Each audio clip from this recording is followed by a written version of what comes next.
Welcome to episode 535 of the Selling Your Screenplay podcast. I'm Ashley Scott Meyers, screenwriter and blogger at sellingyourscreenplay.com. Today I am interviewing writer and filmmaker Greg Porper. He is on the podcast today to talk about his new feature film, Don't Tell Larry, which he co-wrote, co-directed, and produced. We dig into the writing of the script. This project started as a web series and then ultimately came this feature film that he's now completed. So we talk through some of that. We also dig into exactly how he raised the money for this production. So if you have a screenplay and you want to produce it yourself, you're definitely going to want to hear what he has to say. And I'll give you a little hint. There's no magic bullet. It's just a lot of hard work, but he's very candid about exactly what he did and what worked, which is very informative and also inspiring. So stay tuned for that interview. SYS's six-figure screenplay contest is open for submissions. Just go to www.sellingyourscreenplay.com/contest.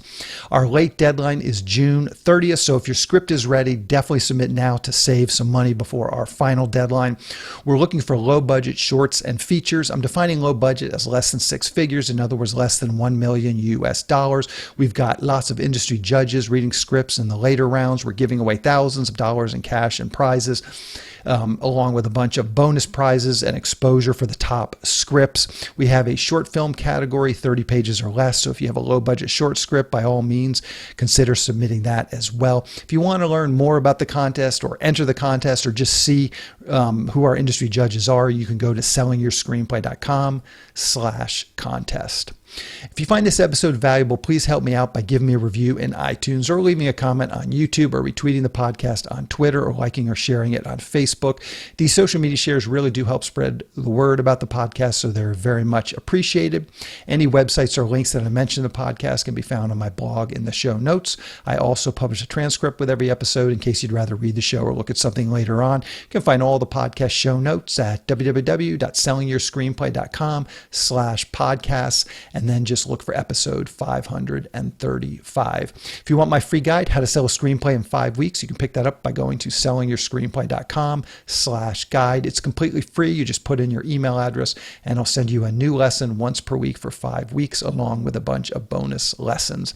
I teach the whole process of how to sell your screenplay in that guide. I'll teach you how to write a professional logline and query letter and how to find agents, managers, and producers who are looking for material.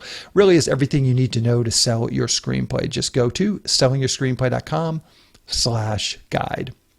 So a quick few words about what I've been working on over the last month. I am continuing along in pre-production on my micro-budget rom-com.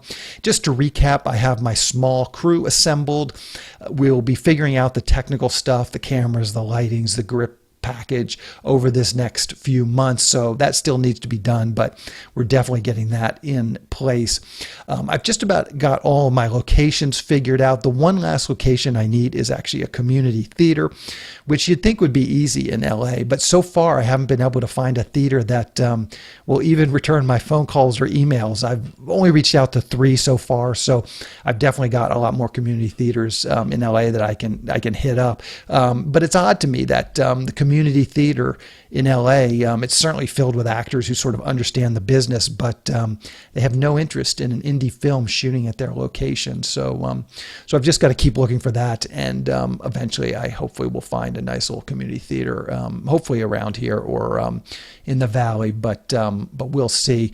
One thing I'll definitely say, and actually Greg, who's my guest today on this episode, he shot his movie in Texas. He talks about this briefly, but I'm definitely having a much better time finding people just by contacting them directly instead of going through some of these big location sites. I live outside of Los Angeles on the border of LA County and Ventura County, and when I approach folks outside of LA or even specifically, I'm sort of closer to the San Fernando Valley, which if you're not familiar with Los Angeles is sort of it's a part of the city of Los Angeles, definitely part of the county of Los Angeles, but it's sort of, another part of Los Angeles that I've lived in since I've been in LA, and I live now out in Agora Hills, which is sort of right near the Valley. But it's the same thing. When you go into the Valley, these people are pretty sophisticated when it comes to renting their locations, and they're not excited about it, and it's just just not that interesting to them. So it just becomes much more transactional about the money and that sort of stuff. But I'm finding just even up here in Agora Hills, as I said, which is sort of close to the Ventura County line, it's outside of the city of LA, but it's still in the county of LA. And then, as I said, right up against the Ventura County line. But these folks seem to be enough removed from Los Angeles that they seem excited to be involved in a film. So again, I've got all my locations except for the theater, so that's good. I'm also getting the schedule pretty well locked in as well. It looks like we're going to be shooting from October 27th through November 15th. I've had a number of people who listen to this podcast reach out to me who want to help. And, you know, I could use all the help I can get on this. If you're in Los Angeles, or if you want to just take a trip to LA, I mean, if you want to be a screenwriter and you listen to this podcast and you've never been to LA, you know, perhaps this is a great time to just plan a trip out here. You could spend a couple of days being an extra on my film and then just explore LA and kind of get to know LA. I thought it just might be a cool way to bring the SYS community together. I've met so many people throughout the years running this podcast, and it just feels like this could be a great way to sort of just celebrate SYS and support SYS just by having people come out and be extras in the film. You know, film is forever, so, you know, once we shoot this film, it'll be great. You know, we'll be able to look back on it, and these are the folks that you'll listen to the podcast, and it's sort of some context to the film. I've purposely scheduled I need extras. There's 2 days I need a lot of extras, and then there's a number of other days that I just need, you know, 1 or 2, 3 extras here or there. But the 2 days I need the extras, the most big days with like some actual, you know, 5, 10, 8 people, 15 people, is November 11th and November 12th. November 11th is kind of our climactic scene at the bar. So, you know, we'll try and get at least 10, 15 people there. I'm going to try and have a band as well. So it'll be a little bit of a party atmosphere. The downside, and this is not an insignificant downside, you know, in order to shoot at this bar, obviously this guy that owns this bar is running a bar. He's running a business. So we're shooting outside of his regular business hours. And I think he's open from like 2 p.m. to 2 a.m. So, or maybe he's open till midnight, something like that, 2 p.m. to midnight or 3 p.m. to midnight, something like that. In any event, we're going in from 1 a.m. to 1 p.m. So, it's a significant ask, obviously, for people to get up at, you know, midnight or 1 a.m. and show up at a bar in Ventura. I definitely think that's going to be a challenge. But hopefully there's some people out here, as I said, listening to the podcast that want to come out and support this project and just be a part of it. And, you know, we get immortalized, you know, shooting this. And that's kind of how I pitch this to the people that own these locations as well, is that, you know, we're going to shoot this bar in Ventura. We're going to shoot the logo and the sign, and we're going to kind of make it a part of the movie. So it'll be some, you know, potential publicity for this bar owner and the other locations as well. I extend the same courtesy to them. We'll shoot. We have a little boutique clothing store we're going to go into. It's about a half day, and that's right here, as I said, in the Agora Hills area. Real nice lady, and I just called her and just pitched, hey, you know, you ever consider having a film? Would you consider having someone shoot a film? And she was very nice. And I pitched her the same thing. Hey, we could shoot your sign, your logo. We could kind of incorporate it into the movie. Oh yeah, that sounds good. So again, just trying to sort of give some context, give a little bit of value back to these folks that are being very gracious in trusting me to come in and shoot a movie in their location. So as I said, if you're interested in coming out here and being a part of this, definitely consider it. It'll be fun. I mean, these sets, it's a low budget set, but we'll have some food and you know, you'll get to just sort of see how a movie like this exists and is produced and works. So especially if you're trying to think about potentially maybe shooting your own film, but I'd love to have everybody. I mean, as far as, you know, extras, you know, I can guarantee you I'm not going to get overwhelmed with people. So anybody who wants to come out here and be a part of it is definitely more than welcome. And as I said, we're shooting from October 27th, November 15th. So there's a number of days inside that window, we'll need extras. But the two big days we need extras are the 11th and 12th. So if you have any interest in this, definitely drop me an email. I'll have an email list. I only do the podcast once a month, so it's not like I'll be able to make real time updates on the podcast.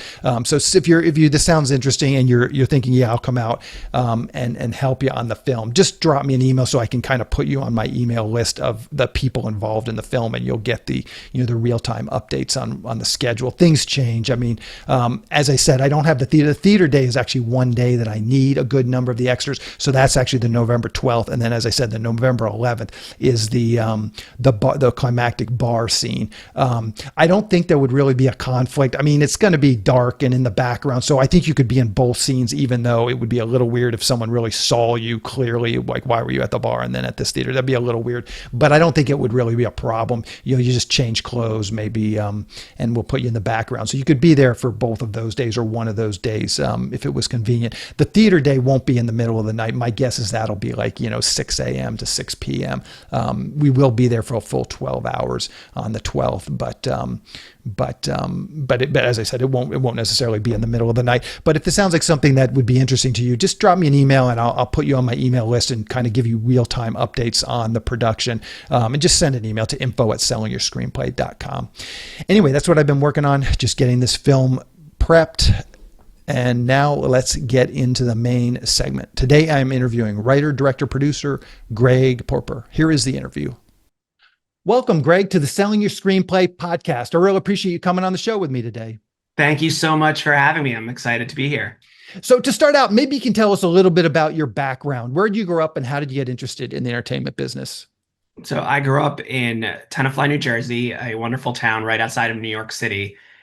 I knew from a young age, I just loved watching TV and I liked movies and I liked sports, watching sports and playing sports. So I thought, probably when I was like a young teenager, when I was actually starting to think about, what I want to be when I grow up, I would say like, oh, well, these are things I enjoy. Maybe that's something I can be a part of. And I actually took the route of maybe of being a sports broadcaster. So I did a sports broadcasting camp with Ian Eagle, who is constantly on all the networks calling the big NFL games, the big NCAA games. And I was required to go in front of a camera in like a studio audience in front of all these people in the camp. I was 14 years old and I was so nervous. I was in front of the camera. I said, I don't feel comfortable. I love what I'm talking about. I love this idea, but I don't belong here. I like what the guys behind the camera who are recording me are doing. And I specifically remember that week we watched a This Is Sports Center recording where they used to have it where on ESPN you would have the actual telecast, and then on ESPN2 at the same time, you'd have the behind the scenes, and you were seeing the director in the director's room and saying camera A, camera B, switch here. I'm like, that is what I want to do. Like, I want to be the one that's kind of orchestrating what you're seeing on the screen. And then from there, as much as I love sports, I also love narrative storytelling. So I said, okay, I want to basically be doing these, controlling what's happening, but in a narrative sense. And so I think that kind of really hit me like midway through high school. And then I kind of just started making short videos, learned how to, utilize the family camcorder. And from there, Mm-hmm. I, wanted to say like, this is what I want to do with my life. And my parents being very responsible said, we want to support you in that, but also like, what's the additional practical thing you're going to do as like your safety net? And so I, when I went to college at Northwestern, I had a background in as well as marketing. I was a marketing minor and a business institutions minor. So combining that with filmmaking, which I find really practical today, is kind of my approach. So when I'm making stuff, it's not just the creative elements, but then it's the business side of things and like how to get the product out there, get the movie out there, get people to see it.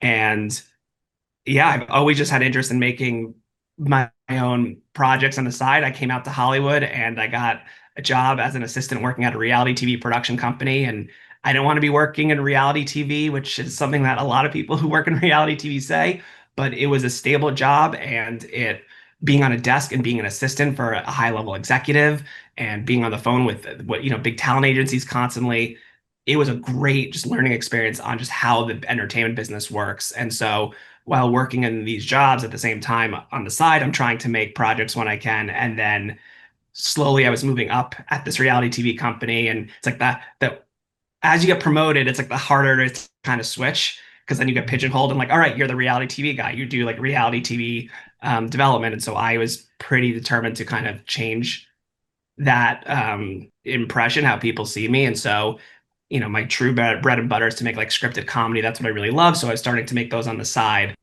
And one of the projects I had made, Worst Birthday Ever, was a project that ended up getting picked up by the CW.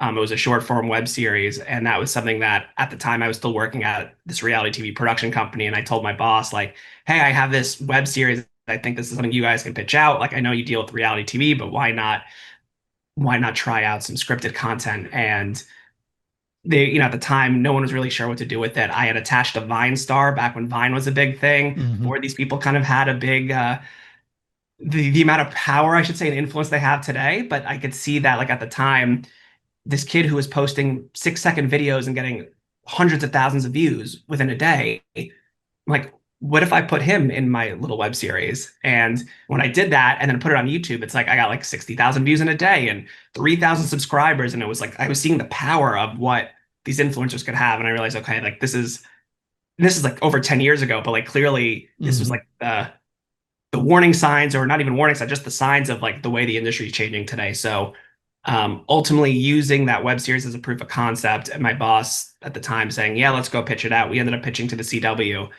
and they ended up actually buying the show as like a digital 10 episode digital series for CW Seed. But that helped the transition going from like working in reality to essentially like scripted, because now I essentially went from being a development coordinator to a showrunner on a short form scripted series. And then from there, that kind of helped launch me to then do a lot of freelance projects for several years of these shorts with various influencers in the projects. And then from there, again, I've always wanted to be a showrunner and seeing the project through. So I had a lot of experience in development, a lot of experience in production, but I also wanted to have post experience. And I also do have that background in reality, and we all have to make a living. And so a former showrunner that I had worked with at the reality company had his own series of documentaries that he was producing for Vice.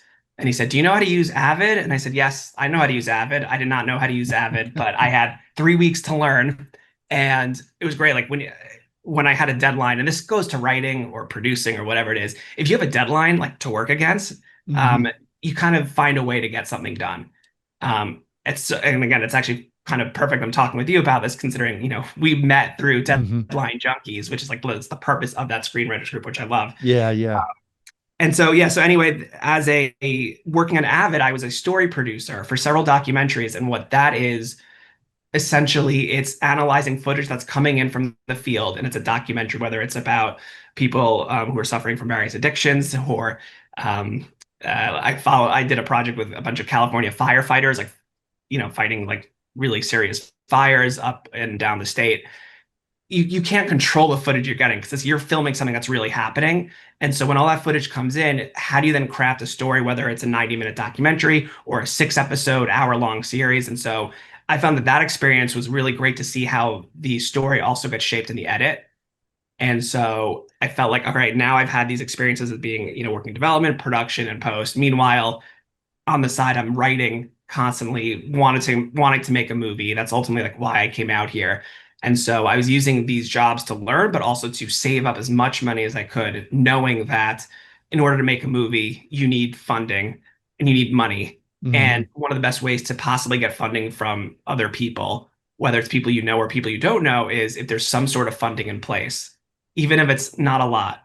And so in my case, I was saving up with the intention that I would be the first dollars in to the movie that I was going to make. And my partner John, who I worked with on this, we talked about this, how we were both going to be the ones to first put in money. And so we spent like 2 years writing the script at this time while I was still working these documentary jobs. And eventually there was the point where I had to take the plunge and say, like, all right, I need to like be able to work full time on getting this movie off the ground in order to actually make it. And so that's when, after my last like gig ended on a show, I then went to fundraising full time. And it was kind of a long-winded answer, but I'm kind Hmm. of just kind of walking through everything. Yeah, yeah. And no, and I think that brings us up to speed. And we'll Yeah. get into this new movie, Don't Tell Larry, in a second. Just a couple follow-up questions on there. So you're living and growing up outside of New York City. Northwestern's more in the Midwest, I guess, or middle of the country. So, but why did you first come to LA? Was there ever any thought to try out the film scene in New York, since that was just more local and closer, and you sort of must have had some contacts there? Yeah, funny enough, I had an internship with the NBA, again showing my like in the NBA production department, creating footage for their network. I got to make some shorts that went on NBA TV. I worked on a documentary that went on ESPN, and that was an amazing internship. I loved it. And then when my internship ended and I was done with college, I actually there was a job opening there and I applied, and it was a multi-round interview, and it was a final round interview, and I ultimately didn't get it. But if I got that job, I was going to be working in Secaucus, New Jersey, New York City, and me not getting that job was me saying, okay, maybe that was a sign to go to LA. I was Hmm. always reluctant at first to go to LA because, to what you said, Ashley, New York is where I had my contacts. It's where I've worked. It's what I was familiar with. It's where home is, my family is. But as a senior at Northwestern, we had an amazing experience where I got to fly out because I was a showrunner of a student-run sitcom, and I got to fly out to LA with our professor, and I got to shadow Steve Levitan. It was the very, very beginning of Modern Family. And there's a contact through Northwestern that connected us to Steve Levitan. So I got to shadow him for a day on the set of Modern Family, seeing what life could be like in LA. And of course, that's like the most glamorous way to see life in LA. But I was like, oh, I can make it work in LA. So then when I had again, so then a few months later, when I had that interview and I didn't get New York, that the NBA job, I said, all right, this is the sign. Like I am going to take the plunge and go to LA and, give it at least 3 months to see if I can make it work. Hmm. So now, so this guy comes to you and he says, "Do you know Avid? Is he literally going to hire you to be the editor on this documentary? And did you have some experience in nonlinear editing? I mean, Avid isn't that much different than Final Cut Pro or this, you know. So did you have some experience with editing, or you went in there, he hired you professionally to be an editor, and just in 3 weeks you took a master class in it?" So to clarify, yes. No, fortunately, I was not the primary editor. I was, as the story producer, more responsible for creating string outs and viewing, the footage that's coming in, analyzing it, and putting footage on timelines, but not having to do pretty extensive edits. But that being said, I did used to edit on Final Cut Pro. I did learn on iMovie, which only takes someone so far. Did do a lot of work with Final Cut Pro, so I kind of knew some of the ins and outs, some of the tricks, like some of the natural shortcuts translate. It's like, but in terms of like the workaround with Avid and the workflow, especially working on like a production like that when there's so much footage, there was definitely a learning curve. And for the first 2 weeks, and I've shared this with the people I worked with, I would go around to different editors and just ask a question if it's about something I didn't know, but I was intentionally not going to the same person to ask all these questions because trying to hide the fact that I was still relatively new at this. So it did take like 2 weeks to kind of really get comfortable with it. But again, it wasn't extensive editing. And that was something that, I got clarity before accepting the job, what the job would entail. And it was light editing, but basically it's creating string outs and just being able to use the program. So it wasn't, it wasn't the hardest thing in the world, but at the Hmm. same time, it's like if I didn't have that initial editing background, I don't know if I would have been Yeah. able to do it. So you must still have some friends in production. I don't want to get too off track, but I just want to hear your take. Everything we hear is that production in LA is way down. Just what's the gist of, just from your friends? You must still have friends in reality TV working in production and stuff. Just what is your take on sort of the state of the business here in LA? Yeah, it's from what I've seen, it just feels quite dry, and it's everyone I know seems to be pivoting and trying to find additional revenue streams and different ways to kind of hang in there. I'm hopeful that productions will come back, but so much of it's getting outsourced. And the other thing that's, hitting its or rearing its head at the same time is AI, and the fact that I don't know whether companies admit this or not. I'm sure they're utilizing AI in some capacity, or they can eliminate a lot of the workflow through AI. I mean, there's jobs that are fully dedicated to taking the footage that comes in and organizing it within, an Avid software. That's something you could probably input into AI and it'll do that for you in 10 minutes, not in Yeah. 2 minutes. And Yeah. so unfortunately, it's just there's so many talented people out there right now that don't have those jobs. And I see that on the post side, I see that on the production side, and definitely see that on the development side as well. Gotcha. Gotcha. Okay. So let's dig into your new film. Don't Tell Larry. Maybe you can just give us a quick picture or log line. What is sort of the log line for this film? Don't Tell Larry is about an ambitious woman named Susan who wants to become CEO of her company, Good Lakes Cruises. And in order to do so, she actually has to tell a little white lie to this weird new coworker, Larry. Just a harmless little lie. She's setting up a company party for her boss. Larry has a little bit of these weird vibes. She just doesn't want him there. But this one little lie to not have Larry at the party just spirals wildly out of control, where ultimately just turns into the work week from hell for her and for pretty much everyone around in the office. So where did this idea come from? Did you work in a corporation and there was some weird employee? But just where did this guy come from, and just where did this story idea come from? Yeah, I think I don't view it as a bad thing, but I think I'm a very weird individual where I just have like weird ideas and weird phrases that whether I've said it or I've heard other people say, and like I log it down on like a list, and I'm just like I love the misfit character, the person who just says the awkward line that everyone just turns and says like, "What did you just say?" And I think that's why like I love The Office so much, just because there were those characters there. I love the environment of a workplace.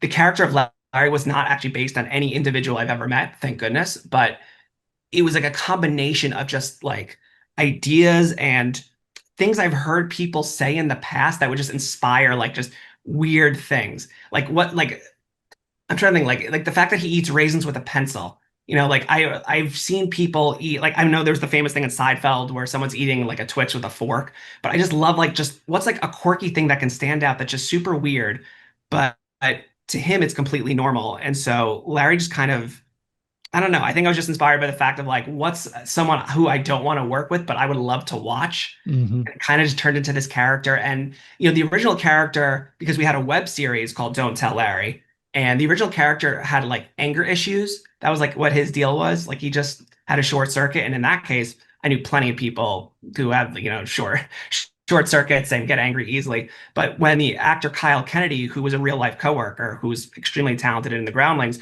when I met him and we were talking about it, and then we started filming that web series, and he, again, with his strong improv background, he took what Larry was saying and he ramped it up to an 11. So the character of Larry isn't what it is without Kyle's flair, because he will just take things like one step farther than what we had in mind. Originally, Larry is again, just a character who just was a little angry, and now like Kyle just would add these little Larryisms Hmm. that would just, make you laugh out loud or just make you a little uncomfortable, and that's exactly what we wanted. So we kind of embraced what Kyle brought to the character.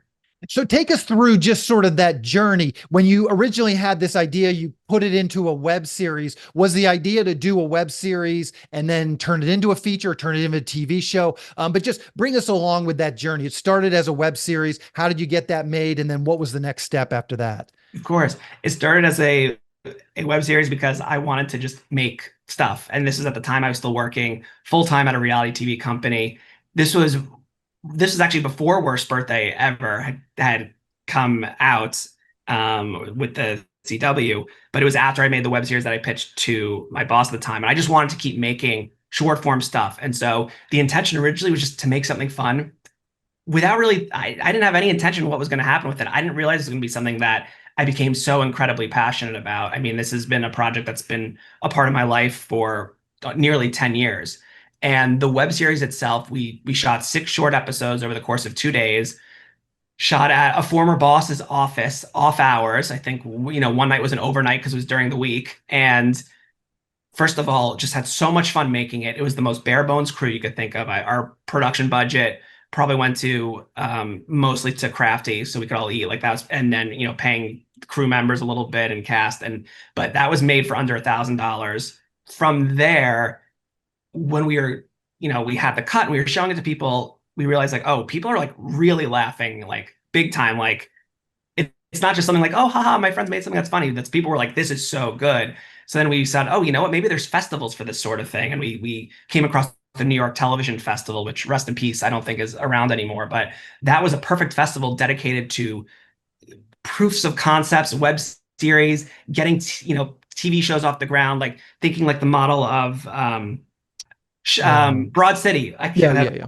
brain fart. So Broad City, right? So like Broad City takes that model, and that was something that was exciting because you're creating a proof of concept, and from there, hopefully maybe a network or someone would pick it up. So when we made the web series and we got into New York Television Festival, and we got to meet with a bunch of executives at now defunct networks like CISO, and I don't know if IFC is like making original content anymore, but that being said, we were meeting with these people who all said, "Oh, have you considered developing this further into a show?" And the web series was a series of escalating secrets that two characters were telling.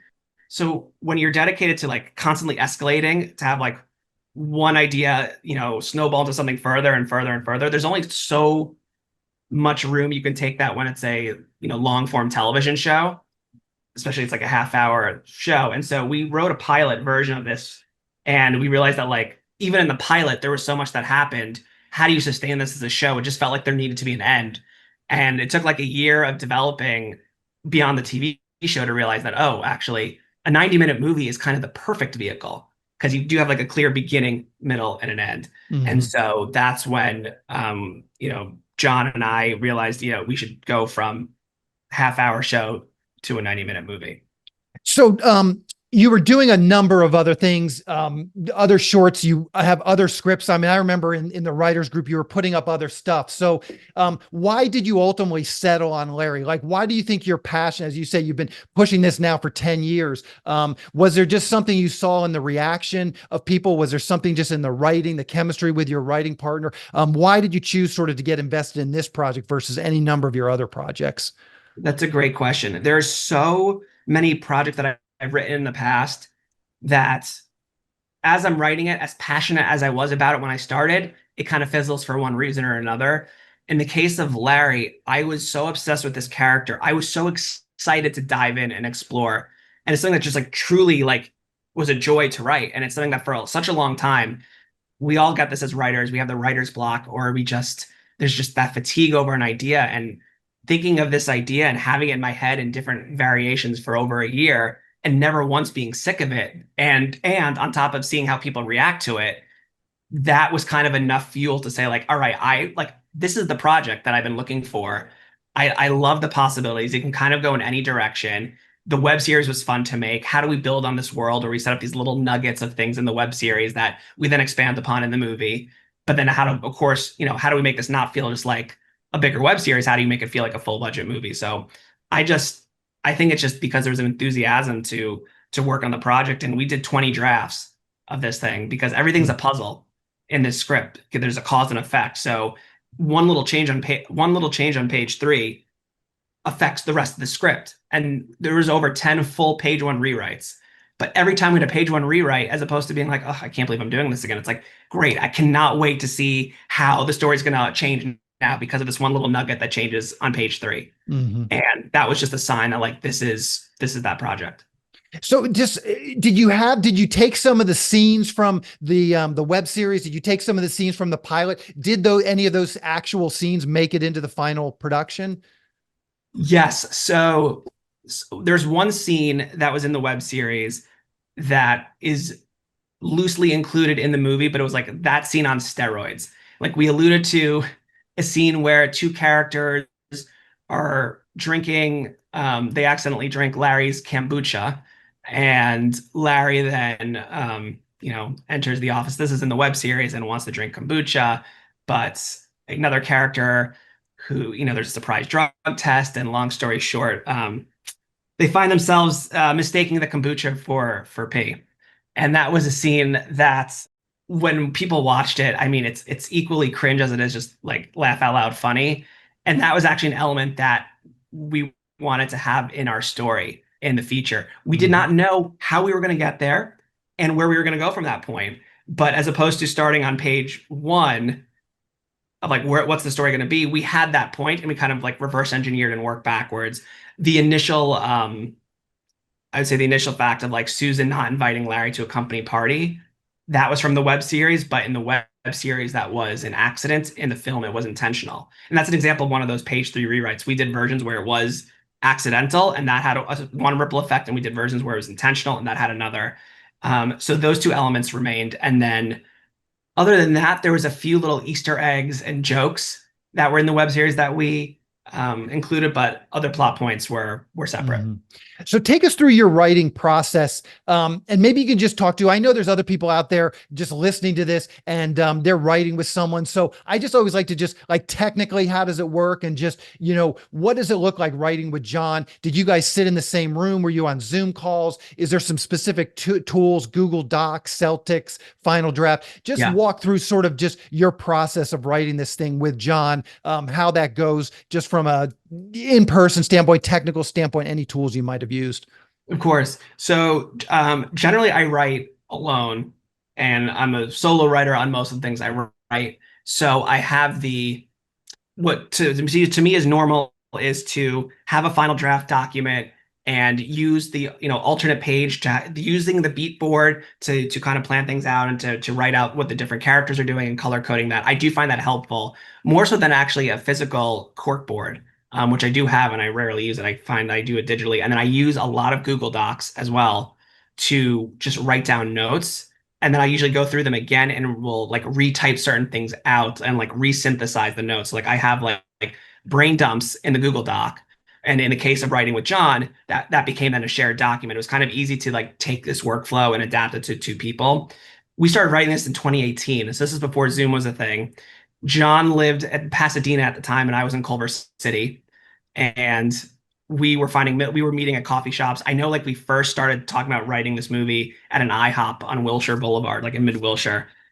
We would meet like in person to kind of talk things out, to kind of like the initial, outline discussion, just general discussion of like what's the plan going forward, like bigger picture things. But then very quickly, because we both had full-time jobs and we lived on opposite sides of town, we were writing like between 6 and 9 a.m. most days before work started. And we were doing so usually via Skype or just we had the phone on speaker, and we were using Final Draft, using the collaborator function, which ended up being quite glitchy. And so I would be the one kind of actually making the edits, the changes, writing it, and then John would be viewing it as I was doing it, because we found that when both of us started editing, there would be a glitch, and we wanted to make sure that we always had a clean copy. So every day, or really multiple times a day, there would be like multiple drafts saved, that in case there were glitches, we can go back and revert to certain versions. And in this case, we really kind of talked through scene by scene, beat by beat, line by line together. There was very rarely we went off to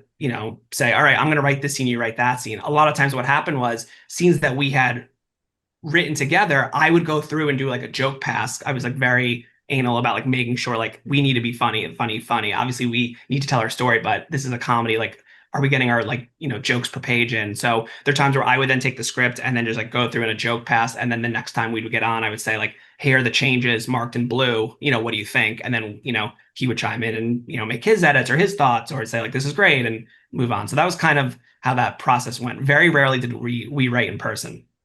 How did you meet John? How did you guys become friends? So we were real life coworkers. John is an editor on At the time, he was an editor on a reality show called Mystery Diners that was being produced by T Group Productions. That was the name of the production company where we were working. Also, it's the same place where we met Kyle. So all three of us were real life coworkers. And around the time that, again, working in development, I was pushing for scripted content. And John caught wind of this from someone, I don't know who, but he's like, hey, do you know that there's like Greg in development? Like, he also likes scripted stuff and movies. And John, liked movies. And I actually don't remember who introduced us, but they're like, oh, you guys both seem to like the same thing. You both have like similar sense of humor. You should meet. And we met. And at the time, I was working on that proof of concept version of Worst Birthday Ever that I was ultimately pitching to the CW. And John wanted to see it, and I showed it to him. And it was a cut that, it was a very early cut. And he's like, oh, I have an idea. Like, can I try something? I was like, of course. That's just always been my approach. It's like two heads are better than one. I love outside input. And especially when it's someone who had not seen the project before. And John just said, you don't have to keep this, but he took like one of the last moments that we had in that rough cut and like moved it to the top, and he like moved a few other things around and tried a few edits. He's like, let's watch it now. And we watch it now. I'm like, this is like 10 times better. Like, this is great. And he's such a strong editor. And just from there, I think that we realized we kind of had a shorthand, and we were both laughing at the same stuff. And I think that's kind of just how it started. There was a similar sensibility. It was two people working in reality TV whose passion was really, outside of that. And then we started working on various web series together that we filmed. We both were making stuff on the side on our own. And then we were like, well, why not do it together? So did you ever have where you just come to just, you can't agree on something? And how do you work through those issues? Just if there is some disagreement. Of course. If there's no disagreement between two people, regardless of the relationship, I always question what's going on here no in a marriage. So yes, we disagree all the time. Observers would probably say we disagree more than we agree, but it's all constructive. It's always in the best interest of the story. And we both have that mutual appreciation that if we disagree on something, it's because we believe that this is what's best for the story and we allow ourselves the space to talk through it. And ultimately, there is a lot of kind of going back and forth when there is an agreement. Ultimately, in like the case of Larry, one thing that I learned when setting up a business was you can't go fully 50-50 in case when it comes to business decisions, because if there's a true gridlock, then like the project is stuck. And so something like that John and I talked about in this case, it's like, all right, I'm going to be the one who's the day-to-day, like overseeing the LLC and producer. And in addition to being the writer and director, and Don't Tell Larry, I ended up being the full-time producer, which is taking up pretty much 95% of this movie has been on the producing side of things. Mm-hmm. A whole other discussion there. But that being said, there was that understanding that, okay, like anything that's like kind of business related pertaining to this movie, if there's a true stalemate gridlock, that like I have that final say. But ultimately, I would never do anything without consulting, with him. And I think ultimately it's hearing each other out and being patient. And then in some cases, it really is like picking your battles, because there are times where we're disagreeing on something, but one of us is so much more passionate than the other. And that passion usually is enough for us to be like, well, you really believe in this moment, right? Like there's an edit in the movie that always irks me. I'm not going to say what it is, but that's something that like John loves, and vice versa. And, there's times where just like you have to, compromise. Mm-hmm. And you also just have to be able to work through it together, and you can't be precious to absolutely everything. And I do think like we do find that balance nicely, but there's definitely disagreements for sure. Mm-hmm. So, how did your development process go with this? Obviously, you had a lot of material coming into it. It sounds like you had your lead actor already sort of in Yes. mind. So, just as you're writing the script over the years or months, are you giving pages to your lead actor, getting notes? You said you went through whatever 10, 20, different drafts on this. What did that look like? Who were you getting notes from? And then how did you interpret those notes? And then what did it look like when you went back in and actually did those changes? Of course. So I always had written the script with Kyle in mind to play Larry.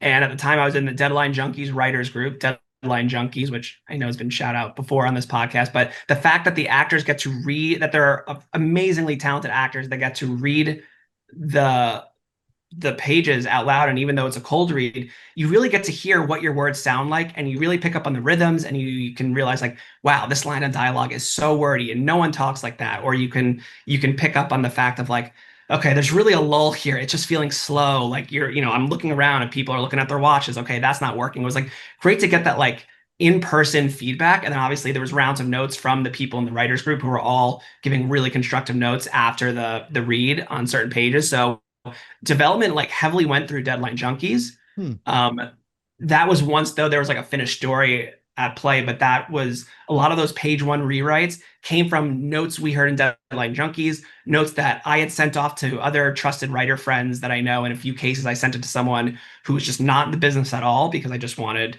that perspective. And usually, if you hear a note once, that's one thing. And again, I clock every single note I've ever received, I've written down in a Google Doc. Even when we were in Deadline Junkies, I had recorded people's notes back to me, so in case I didn't miss anything when I was, quickly writing stuff down. But if you hear that note like a second time, now like I star it, I bold it, I move it to the top. And I said, okay, there's something like what's the note behind the note, or in this case, like what's the thing we're seeing. And then especially if you get it a third time, that's usually when I'm like really like, okay, this is something that really needs to be addressed, because there's times where you can get the same note from two different people that don't like something, but I really like it and it's a subjective note and this is what I want to do. But there's other times when you hear from a third person, and ultimately our goal of this movie is not just we want to make something that we liked and that we loved, because that's what Don't Tell Larry is. It's the movie that it's my favorite movie. It's like the type of movie I've always loved. Um, but also I have to be mindful of how this is being received in the world. And I want this to be something that other people will like too. And I do want to take mainstream approaches. So I wanted to take creative risks, but at the same time, like if we're getting the same kind of note, like this thing is just not working for us, that's something to really take into consideration, to think, well, if it's not working for these three people, there's a whole other slew of people it may not work for. So let's like just talk about it, not necessarily fully changing it, but like let's address it. Yeah, yeah. How did you know when you were finally ready to shoot? You're doing all these different drafts. How did you and John know, okay, now we really feel like we've solved this puzzle and we're ready to go? Mhm. So it was December 2019, January 2020, and the script is feeling really good. And I said, all right, I think this is it. Like, we can do it. Let's go. Um, there was, something going on that we heard in China at the time. This is just before like COVID became real COVID. And very quickly we realized, okay, this is like not the time to make a movie. But we felt really good about it about a year after. So this is now right, January 2020. But COVID forced us to say, well, we're not doing production now. We're sitting with this. I remember kind of leaving the script be for like a month or two, like so after looking at it every single day and rereading it with a fresh set of eyes. I'm like, oh, this should change. This should change. Oh, we should do this. Let's do this. And it's just being away from the script allowed to us to revisit it. And that actually then from there, it's like, yeah, you do have to know like when to stop with the edits, but we realized there was more work to be done. And I think the originals, those drafts at the time in January 2020, it was written for this is a really fun story, but it wasn't written with, well, how are we going to do this, on a tight production budget? The main character in the opening scene was, rushing through the streets of Milwaukee holding a cake for her boss while on a scooter. And then she nearly gets hit by a car and she wipes out and she's on the docks and there's a boat where the party is and the boat's starting to, go into Lake Michigan and because she was late. And so she gets on a kayak and she's on the kayak and she's going toward the boat and she climbs up the side of the boat. That's super fun. That's a lot of fun. That's not happening in this movie. So Yeah. it's like there's moments like that that just reevaluating it with the production standpoint. So like those edits then like throughout 2020, going into 2021, because we were editing up until production and even during production, which was in 2022, it was really more the edits were coming more so on the production mindset. And it's like sometimes it was changing the location, but again, even a few times changing the location ended up having an unintended ripple effect moving forward as well. So Mhm. there were some page one rewrites even at that point as well. Hmm. Wow. So let's talk about production a little bit. Yeah. The first step to that was raising the money. And it sounds like you kind of got yourself fortified so you could go in full time and try and be the full time producer on this. So maybe you can speak to that a little bit. What do you recommend if someone's got a script that they're really a feature script that they're happy about? What did you do to raise money for Don't Tell Larry? What mistakes did you make? What things worked really well and you would recommend other people maybe try? So this was a situation for years. I've taken note of any time someone has said to me, let me know, like, oh, I would love to see that movie when you have it, or yeah, let me know when you're doing this, or there's those people you kind of come across sometimes where you kind of have like that one ask, and I kind of like I kind of made notes of those people and people through all facets of life, people I worked with, people I grew up with, whatever it may be. And it wasn't always necessarily for funding. Sometimes it was for ideas. The very first people I met with, first of all, I want to give my dad a humongous shout out because my dad encouraged me to move forward with this movie. And there were some family friends who are just very business savvy who before even raising the funds, I needed to kind of know, well, what does that waterfall structure look like? What does the back end look like? What is a deal that works for investors that's enticing for investors? And he kind of just worked with me on like giving notes on a pitch deck that I created. And then he suggested I, reach out to some family friends to simply talk to them about it. And so by talking to some family friends, I got the input I needed to then kind of go out to other people, not necessarily the people I was talking to, but I used that as a tool then to go out to other people. But it's also just like telling as many people as possible this is what I'm doing is really helpful. And even throughout the stages of writing it, I was telling people I'm writing it. I can't wait to show you the script when it's done. Then when it came out to actual fundraising, and I had a pitch deck where I intentionally like made it like very as investor friendly as I can make it. Also, completely upfront, the people I was pitching were people who weren't in it to make as much money as quickly as possible. And in a few cases, I came across those people and I said, it seems like this is not for you when they're expecting, 20%, 120% back of their investment in 6 months. I can't guarantee that. I can't give you, first money back over, what the distributor gets. Like that's something I just can't promise. And so it was kind of quickly weeding out those sorts of people. But I reached out to nearly anyone I've ever met and brought it up to them and said, hey, I'm making a movie. I'm looking for investors. Are you interested? Do you know anyone? And what the other thing I had, which was helpful, was the web series was a proof of concept. And having that proof of concept was strong enough to show people like, oh, like this is funny. Now imagine if there was an actual budget to make this funnier and bigger. And that was really helpful because I think seeing the web series out there, the web series was featured on the front pages of Funny or Die on various websites. So there was a bit of a proven track record. It was at multiple festivals, won some awards. That really helped.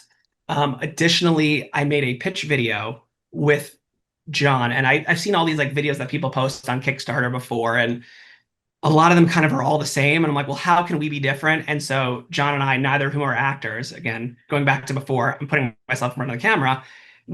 Kyle, who plays Larry, graciously agreed to be with us, where we filmed over one day a pitch video where John and I are pitching the movie, but very quickly, Kyle gets upset that he wasn't invited to be, or Kyle as Larry gets upset that he wasn't invited to be a part of the pitch video. And so now all of a sudden, the pitch video, while John and I are trying to explain what we want from investors and what we're trying to do, Larry's now giving us a hard time, and he's getting angry with us and angry with us, and he ends up tying us up, and he was doing all these crazy things. And when we show that to people, they kind of got it because it was like the tone of our movie. Like we're self-aware, we're edgy, we're a little awkward, but like we're funny and grounded in ridiculousness. And I think that like that tonal sense really gave people a clear picture of like what they were, what we were intending to do. And it was also proof of like, oh, we can execute it. Now, we were making these things on such a small budget. I think there was some confidence there that, okay, if these guys had a bigger budget, we could do something with it.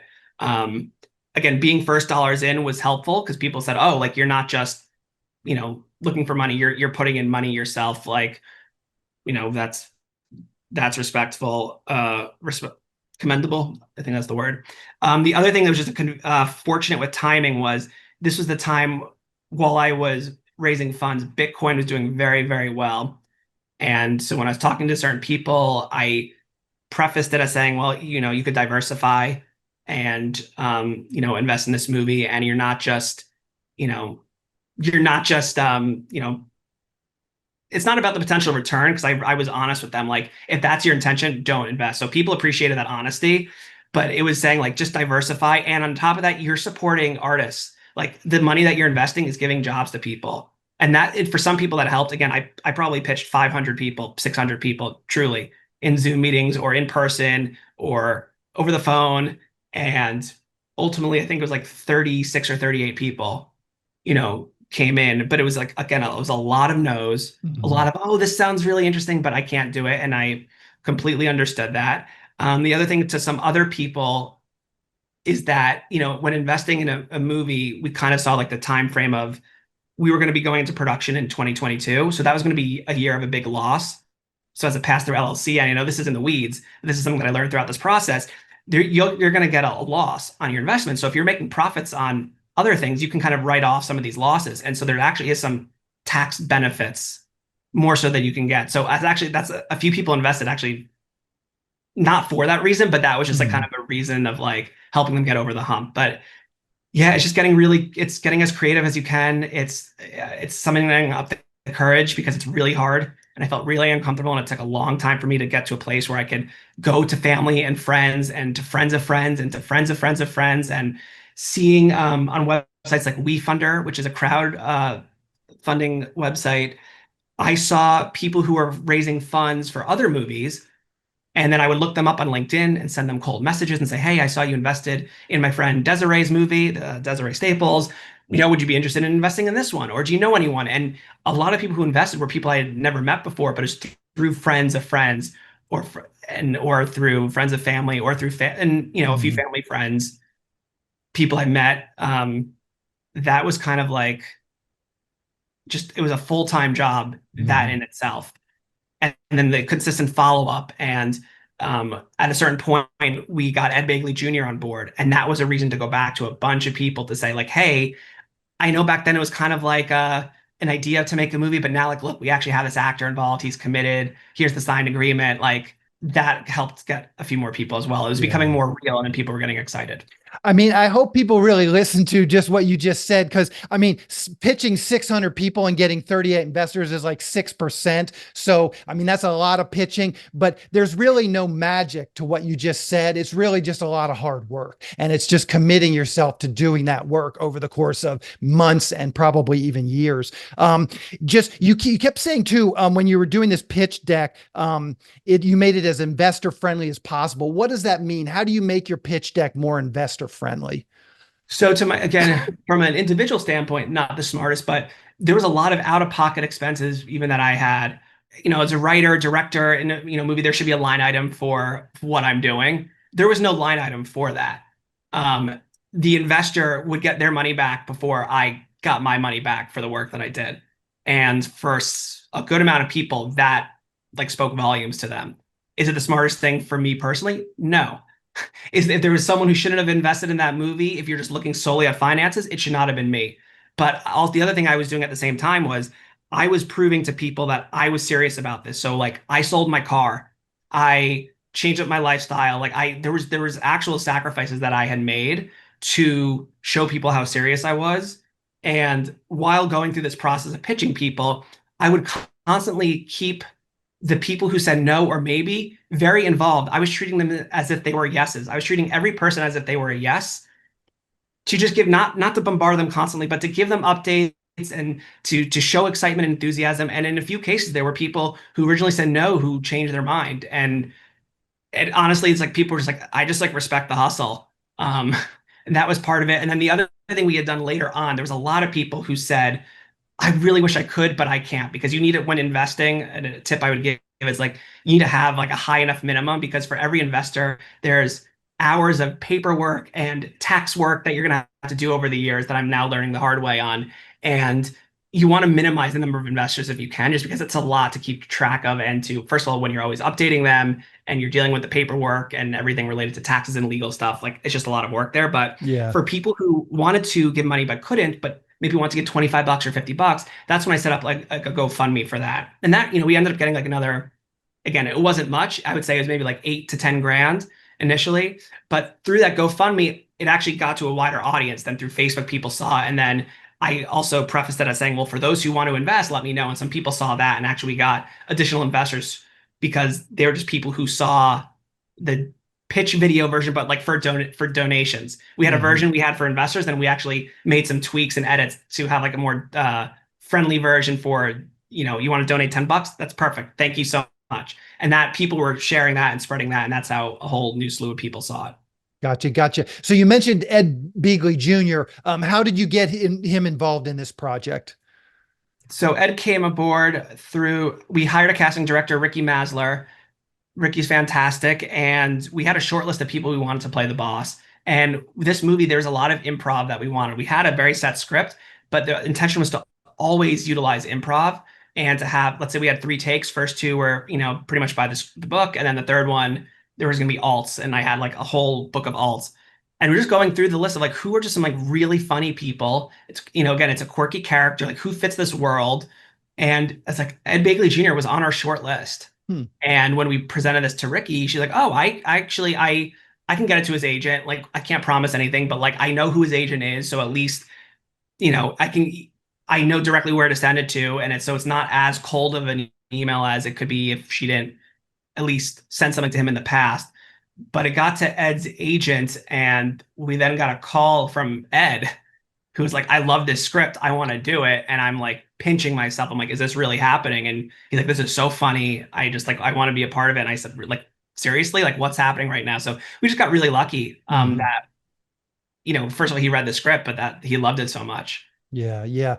So then did you do the festival circuit? Once you had the film done, did you go out and submit to festivals, and did that ultimately help you find a distributor?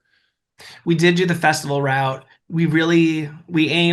I would say we aimed high. We aimed to all the big festivals, and knowing that, in most of those cases, the percentages of getting in are minuscule. It's easier to get into like Harvard than it is to get into these festivals, just by the number percentages. Yeah. And we got into the Austin Film Festival, which is a fantastic festival in general. It's a great writers festival. That's how I knew it. I wasn't really as familiar with their film component, But because there was some name recognition with Austin, we were a movie that actually shot in Texas. It felt like a really like full circle moment to kind of have our premiere there. And I'm really glad we did because there were so many people I met through Austin. There were a bunch of distributors, not necessarily there, but distributors who were watching the films that were getting into the festival. Because then all of a sudden, I think my email's up on IMDb. And I always encourage people to reach out. I will always like respond to someone who reaches out because that's what I respect the hustle so much. And there were distributors that did reach out through that. And then in other cases, I would do a little digging and say, like, what are the companies that I should be reaching out to? In one case, my mother-in-law was sitting on a plane next to an accountant at Shout Studios and talked about my movie. And I ended up reaching out to this accountant and it was like the email subject was like, you sat next to my mother-in-law on a plane. And then she connected me to someone on the acquisitions team. And a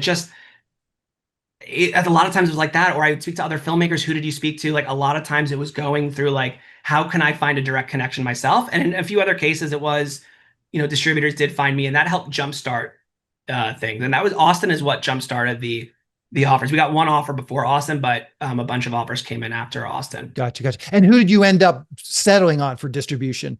So we're with Level 33 Entertainment.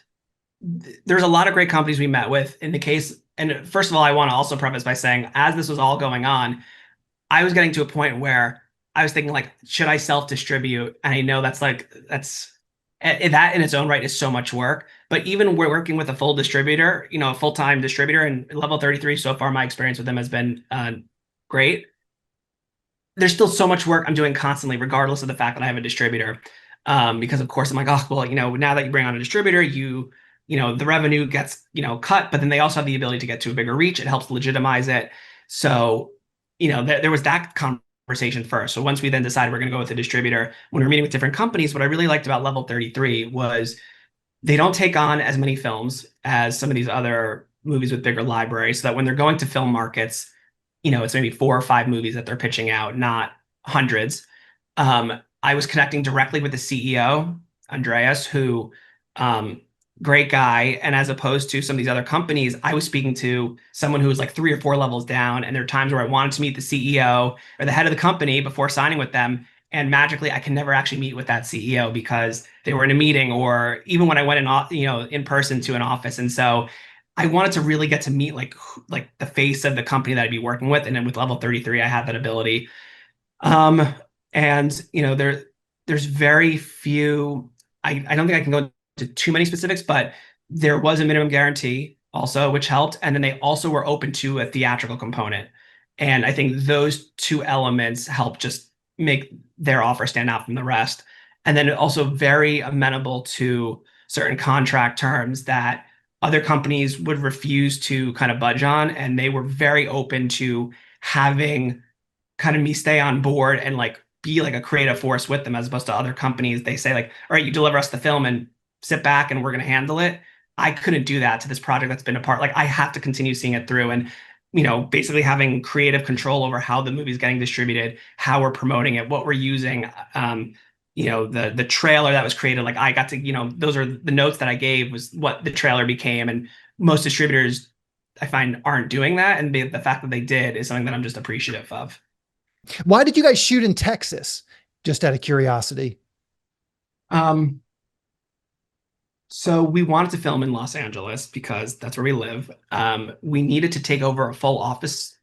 We need to take over multiple suites in an office building, not just because our main set took place in an office, but also because we needed, individual areas for cast. We have to follow strict COVID protocols. We needed a designated area to test people. We needed an area with a lot of parking for all the cars. We needed a big enough space where people can eat and remain 6 feet apart from each other. And in LA, the places that had these things, the price for those locations were astronomical. And it got to the point where there was a place in Calabasas where we did have access to filming, but we had to film it within a certain window. Like it kind of checked off the boxes. It did not have the ideal look. This movie does not take place in Southern California, and out the main window, there's all these cacti. So that would have been like something we would have had to adjust or avoided, but we didn't really want to have to shoot around our location.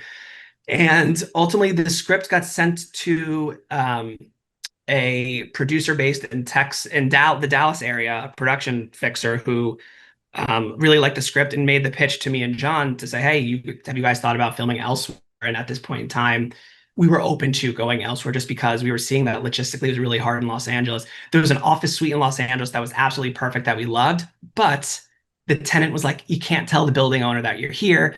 You can't be in, beyond 5 o'clock." There was just all these restrictions that were like, "This just isn't going to work." And he's like, Mhm. "Oh, by the way, I don't have parking, but I don't think it's a big deal. You could probably just park down the street. I don't think it's an issue." Like there was never like that ultimate place that worked. So I went to Dallas, and I feel like I lived in Dallas for probably 8 months between like 2021 and 2022 because through pre-production, um, I was like the look of the office was so important. I went around to, again, no joke, probably 150 to 200 offices in the Dallas Fort Worth area over the course of 3 months, trying to find that place that not only had a great looking office or an office with enough bare bones that we could dress up, but then that also had all those other spaces. And we did find a building that essentially gave us 8 suites for the price of, what one suite would cost here in LA. And it's like, okay, we can actually like function here. We have an entire parking lot. The building manager is like excited that we're there. Mhm. In fact, he ended up becoming one of the characters in the movie because he's also an actor. So that like worked out really nicely. And there was just like an excitement that there was a movie coming to town, and I wish LA were more like it, but I understand why it's not because it's what people are used to here. Paramount or a big studio can come to a location and offer a lot of money to shoot in their restaurant for the day. So now that's the expectation that that's what all productions are going to cost. And then smaller budget movies come in and, they don't have those same budgets. So the restaurant or the location is going to say no. So, never thought I was going to film this movie in Dallas, but Dallas also had the like anywhere USA look that we were going for.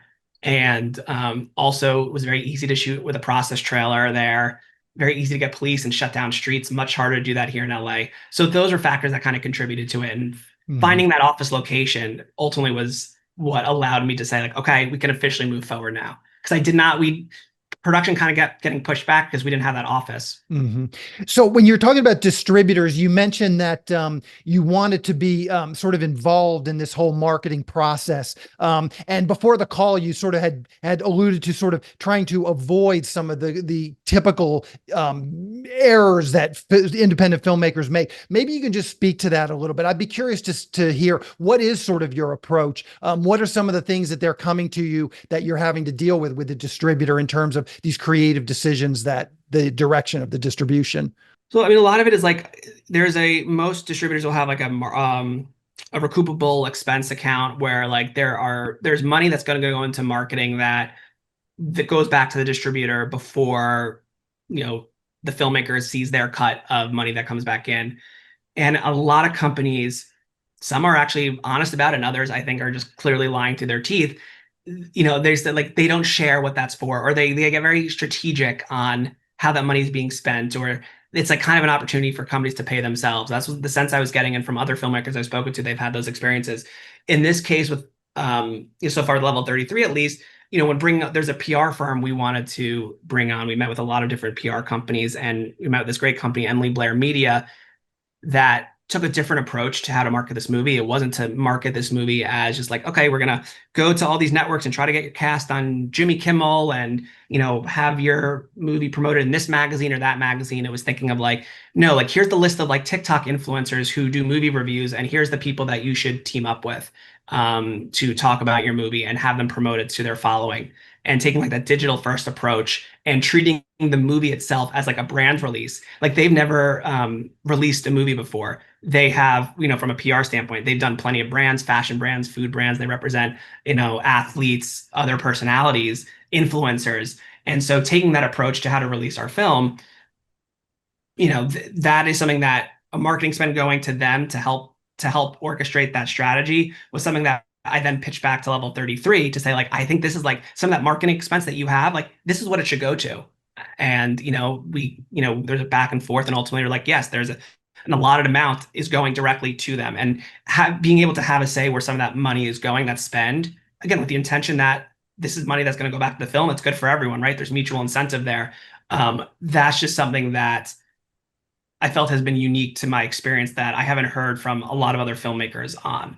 Now, what does that mean, though? You're releasing it as more like a brand than a movie. I remember on Facebook at one point, you were trying to just meet with other Larrys, Larry David, Larry. And so does that sort of play into this? But maybe you can explain that. What does that actually mean? How do you launch a brand versus launching a movie? Of course. In the case of Don't Tell Larry, obviously there's the title Don't Tell Larry.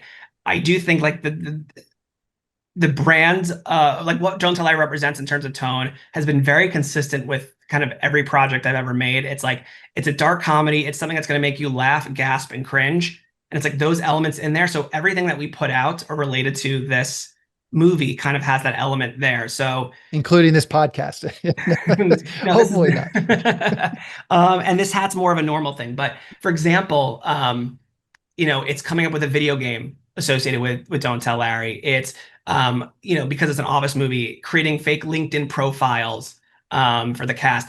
The movie takes place at a fictional travel agency. It's actually building out that website.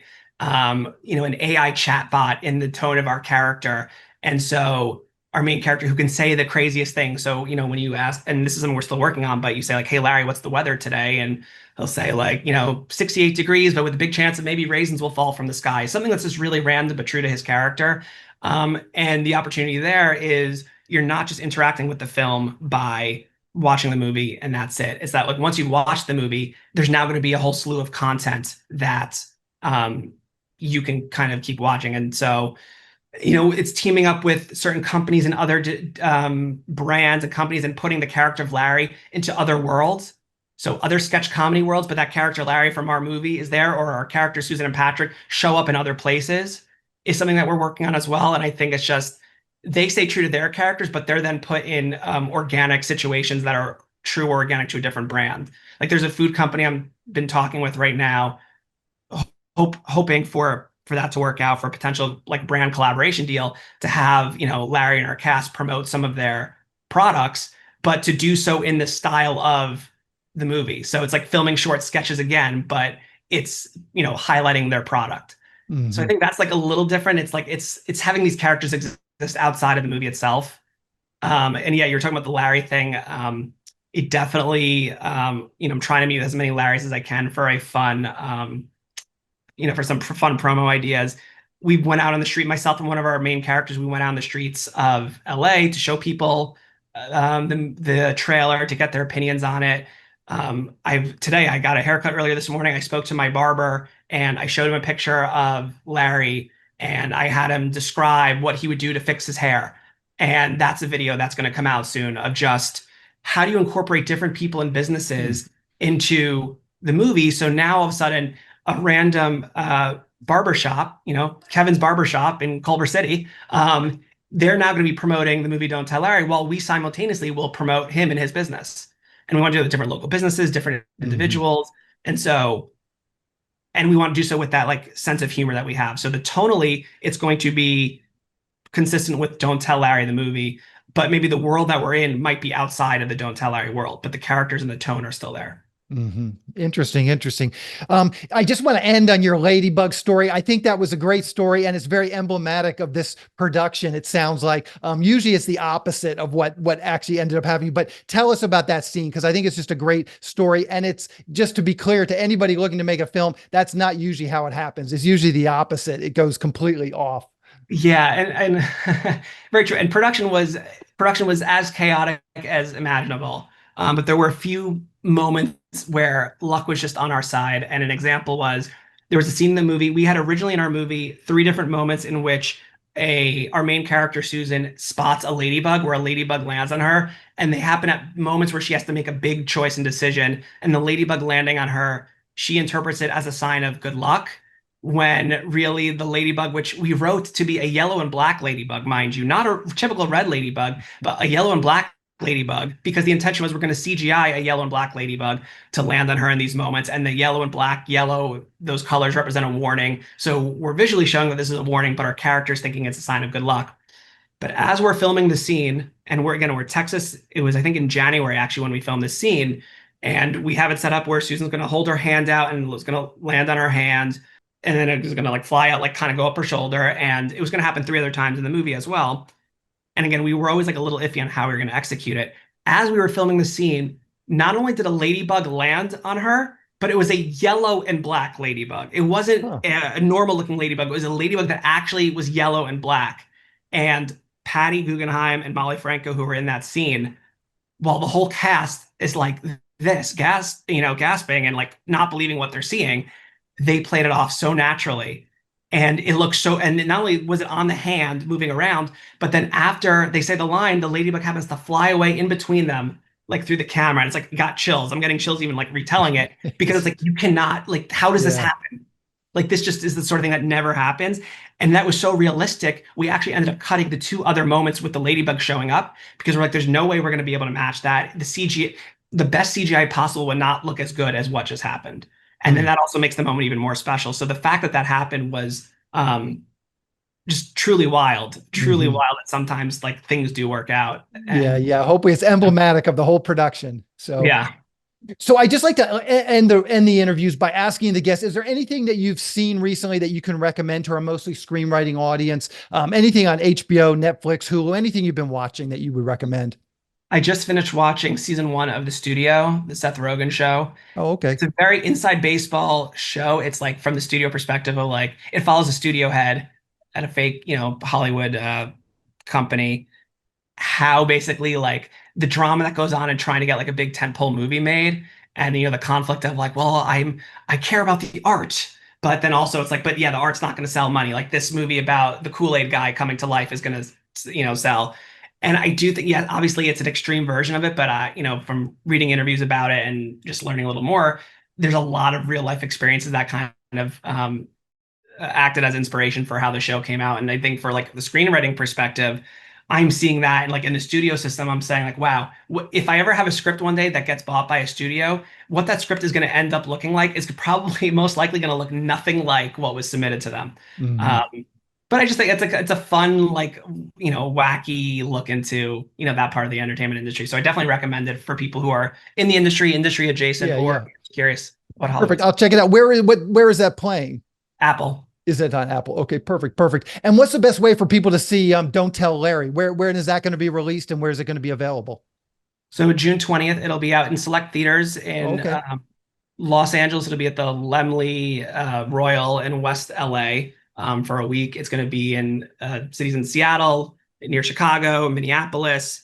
Working right now on doing something in the Dallas area, potentially Baltimore. And these are things that throughout the summer are going to happen for more like individual specific screenings. And then just on June 20th itself, it's going to also be available on Amazon to stream. To rent or buy, I should say. And that's probably the best way to do it, is like June 20th to look out for it. Hmm. We might have a pre-order link available before then, but that's where it will be available to watch. Perfect, perfect. And what's the best way for people to keep up with what you're doing? Twitter, Facebook, a blog, anything you're comfortable sharing. You mentioned you also answer emails. So if you're comfortable sharing your email, anything you want to share, I will round up for the show notes. Okay, great. So yeah, so I think for the movies related to the movie, like DTL the movie at gmail.com. If like for like anything Don't Tell Lara related, I think that's like the best way to get in touch. And that is also how to get in touch with me. For socials, like at DTL the movie. That is for Instagram, for YouTube, for TikTok, Facebook. We're at Don't Tell Larry. Ultimately, I think we're going to drive put the most stuff on YouTube, Instagram, and TikTok. And I would say like that's where we're going to have exclusive interviews, behind the scenes stuff, and then some of these other collab ideas I talked about. That's where those stuff are gonna go. Mhm. This is just parting question. You mentioned your barber doing a little video with him. Does he have his own TikTok channel? Like, are you looking for people that already have some audience, and so he already has a TikTok channel where he shows haircuts or something, and so then you're sort of just piggybacking onto that, or just you're bringing him into your way? He's just an entertaining guy making an entertaining clip. So it's both cases. In his case, he actually does have a little bit of a following on Instagram, but the way I see it too, by getting someone invested, like, because again, in a man in the street interview, I interviewed came across a barber. That's how I came across this idea of interviewing barbers to comment on our characters. In this case, he's someone who he saw the trailer, he liked it. By getting him involved, I have a good feeling because he said this to me. I cannot wait to tell my friends and family about this, and he's going to now. It's even if it's not a huge following, he's going to directly talk to people. And I think that's actually in a lot of ways more impactful when you can directly go to people. So yes, we have a combination. There's some TikTok influencers who we're doing some brand or some cross collaboration videos with that have very big followings. And that'll get eyeballs on it for sure. And some of those eyeballs will translate. But we're also going out to people who just are going to be excited about the movie and we'll just tell people about it because that word of mouth is really the strongest way to spread the word. Yeah, for sure. Well, Greg, good luck with this project. It's exciting. You really covered your bases. I think this is a great interview. There's a lot of information in here for people if they're looking to do something similar, write their own feature, and then have it produced themselves. This is a great episode for them to listen to. So thank you for coming on and good luck. Thank you so much, Ashley, for having me. Pleasure talking with you. You too. We'll talk to you later. All right. Bye-bye. A quick plug for the SYS Screenwriting Analysis Service. It's a really economical way to get a high-quality professional evaluation on your screenplay. When you buy our 3-pack, you get evaluations at just $67 per script for feature films and just $55 for teleplays. All the readers have professional experience reading for studios, production companies, contests, and agencies. You can read a short bio on each reader on our website, and you can pick the reader who you think is the best fit for your script. Turnaround time is usually just a few days, but rarely more than a week. The readers will evaluate your script on 6 key factors: concept, character, structure, marketability, tone, and overall craft, which includes formatting, spelling, and grammar. Every script will get a grade of pass, consider, or recommend, which should help you roughly understand where your script might rank if you were to submit it to a production company or agency. We can provide an analysis on features or television scripts. We also do proofreading without any analysis. We will also look at a treatment or outline and give you the same analysis on it. So if you're looking to vet some of your project ideas, this is a great way to do it. We will also write your logline and synopsis for you. You can add this logline and synopsis writing service to an analysis, or you can simply purchase this service as a standalone product. As a bonus, if your screenplay gets a recommend or a consider from one of our readers, you get to list the screenplay in the SYS Select database, which is a database for producers to find screenplays and a big part of our SYS Select program. Producers are in the database searching for material on a daily basis, so it's another great way to get your material in front of them.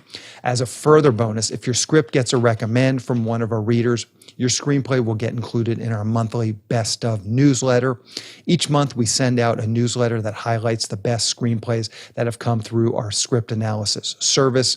This is a monthly newsletter that goes out to our list of over 400 producers who are actively looking for material. So again, this is another great way to get your material out there. So if you want a professional evaluation of your screenplay at a very reasonable price, check out www.sellingyourscreenplay.com/consultants. Again, that's sellingyourscreenplay.com/consultants. So only doing these podcasts once a month. I often don't have the guests lined up for next month, which again, for this month, I don't have the guest for next month. I've actually been following a number of producers and screenwriters on TikTok lately, and they have some interesting perspectives on a variety of topics. So I'm thinking about reaching out to some of those folks that I've been listening to and see if they might be willing to come on the podcast, which will be interesting because these are folks that you'll have come with a little bit of different perspective than sort of the old school podcasting perspective, which I would say is sort of, where I'm coming from, probably been around a while. And podcasting is seeming a little bit dated now and maybe even dates me a little bit. So maybe the TikTok folks will be a little fresher and have a little fresher perspective. But I've been getting these TikToks and they're interesting. And you can, if you have any interest in checking these out, you can go to TikTok and just type in screenwriting into the search bar and you'll get a number of these, but some really interesting content, and it's real short form. So it's different than the podcast. Obviously this podcast is kind of long. Greg and I had a little long conversation. And I think that's one of the things that's cool about podcasting is it can be a longer form. And, I felt like with the interview today, me and Greg really covered some ground. I thought he gave some great real insight that you just wouldn't be able to cover in a TikTok. They're just too quick, too superficial. But there is still some interesting stuff on TikToks and just hearing different people's perspective. So that's what I'm thinking about for next month. That's the show. Thank you for listening.